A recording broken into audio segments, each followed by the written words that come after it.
बहुत समय पहले की बात है।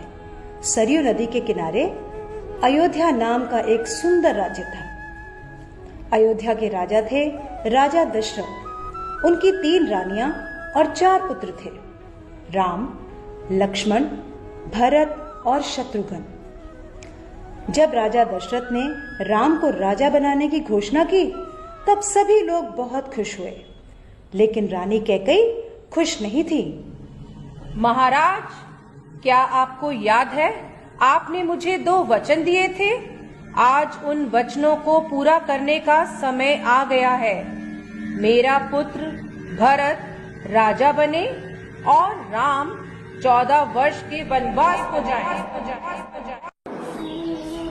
राजा दशरथ की आज्ञा पाकर राम और लक्ष्मण सीता के साथ 14 वर्ष के वनवास के लिए चले गए। पंचवटी में सीता माता ने एक सुनहरे रंग के मृग को देखा। रंग सुनहरा मृग अति सुंदर, सीता मन को भाए, कोई जाए इस मृग को अति शीघ्र ले आए। सीता माता की इस बात को सुनकर श्री राम मृग की खोज में जंगल की ओर निकल गए। बहुत देर हो गई, प्रभु राम अभी तक लौटे नहीं। लक्ष्मण, लक्ष्मण, हे सीते, हे सीते। लक्ष्मण, लक्ष्मण देखो, प्रभु तुम्हें अपनी सहायता के लिए पुकार रहे हैं। नहीं लक्ष्मण, मेरी आज्ञा का पालन मायावी करो। शक्ति का कार्य लग रहा है। प्रभु को तुम्हारी सहायता की आवश्यकता है। ठीक है माते, किंतु आप इस लक्ष्मण रेखा को पार नहीं करना। रावण को ज्ञान था कि वो लक्ष्मण रेखा को पार नहीं कर पाएगा, इसलिए उसने साधु बनने का ढोंग रचा और सीता माता को उठाकर ले गया। भिक्षाम देहि, भिक्षाम देहि। हे मुनिवर, भिक्षा स्वीकार कीजिए।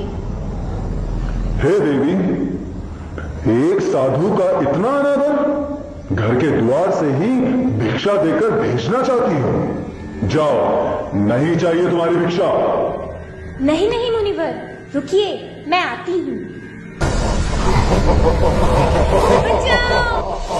यह धर्मी पापी रावण मुझे उठाकर ले जा रहा है। और लक्ष्मण सीता माता को कुटिया में ना पाकर बहुत चिंतित हुए और उनकी खोज में निकल गए। श्री राम, लक्ष्मण और हनुमान ने लंका पर चढ़ाई कर दी और राम और रावण का युद्ध हुआ, जिसमें श्री राम विजयी हुए।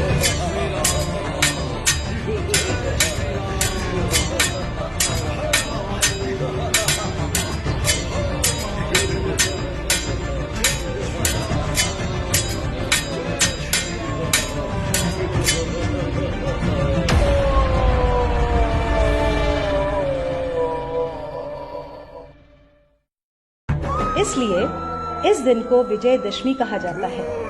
यह त्योहार बुराई पर अच्छाई की जीत का प्रतीक माना जाता है।